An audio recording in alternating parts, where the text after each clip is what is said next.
Banyak yang bilang, politik di Indonesia itu mahal.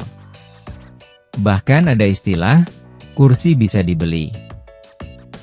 Tapi, benarkah demikian? Apakah benar, untuk bisa duduk di kursi DPR atau kepala daerah, modal utamanya adalah uang? Mari kita bahas, dan mungkin jawabannya akan bikin kamu tercengang. Untuk bisa maju sebagai calon legislatif atau kepala daerah, biaya yang dikeluarkan bisa bikin pusing kepala. Seorang caleg DPR, menurut laporan beberapa lembaga riset, rata-rata menghabiskan miliaran rupiah hanya untuk biaya kampanye. Mulai dari pasang baliho di jalanan, iklan di televisi, sampai membayar tim sukses dan relawan. Bayangkan, ada caleg yang mengaku menghabiskan 5–10 miliar rupiah untuk satu periode pemilu. Jadi, jangan heran kalau banyak orang bilang, politik itu hanya untuk orang yang punya uang besar. Tapi bukan cuma biaya kampanye. Ada juga istilah yang sering kita dengar, mahar politik. Mahar ini bukan mahar pernikahan, tapi semacam setoran atau biaya yang diminta partai agar seseorang bisa diusung sebagai calon. Walaupun banyak partai membantah, faktanya, beberapa politisi pernah buka suara soal ini. Ada yang bilang, untuk bisa maju bupati atau wali kota, harus menyiapkan ratusan juta bahkan miliaran rupiah hanya untuk tiket dari partai politik. Artinya, sebelum bertarung di lapangan, kantong sudah terkuras duluan. Kalau modal sudah begitu besar, apa yang terjadi setelah terpilih? Logikanya sederhana.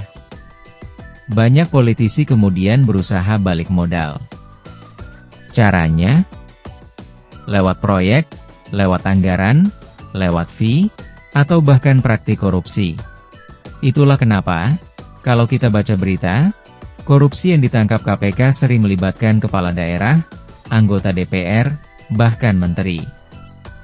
Karena sejak awal, politik dianggap sebagai investasi yang harus menghasilkan keuntungan. Lalu, benarkah kursi bisa dibeli? Secara aturan resmi, jelas jawabannya tidak. Semua posisi politik dipilih lewat pemilu. Tapi secara praktik, dengan uang yang sangat besar, peluang untuk menang jauh lebih tinggi. Apalagi kalau ditambah praktik politik uang. Bagi-bagi sembako, uang tunai, atau janji proyek. Inilah yang membuat sebagian orang yakin, kursi politik memang bisa dibeli, meskipun tetap lewat mekanisme demokrasi. Tapi jangan pesimis dulu. Ada juga politisi yang maju dengan modal idealisme, bukan sekadar uang. Mereka mengandalkan dukungan anak muda, relawan, dan kekuatan media sosial. Fenomena ini menunjukkan, politik dan uang bisa dilawan dengan politik ide dan gagasan. Pertanyaannya, apakah generasi kita berani memutus rantai, uang dulu baru politik? Itu semua tergantung pada kesadaran masyarakat kita.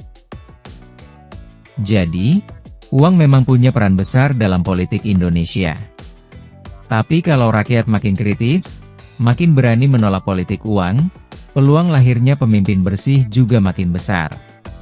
Sekarang aku mau tanya ke kamu, menurutmu, bisakah politik tanpa uang terwujud di negeri ini? Tulis pendapatmu di kolom komentar, dan jangan lupa like, share, serta subscribe untuk konten menarik lainnya.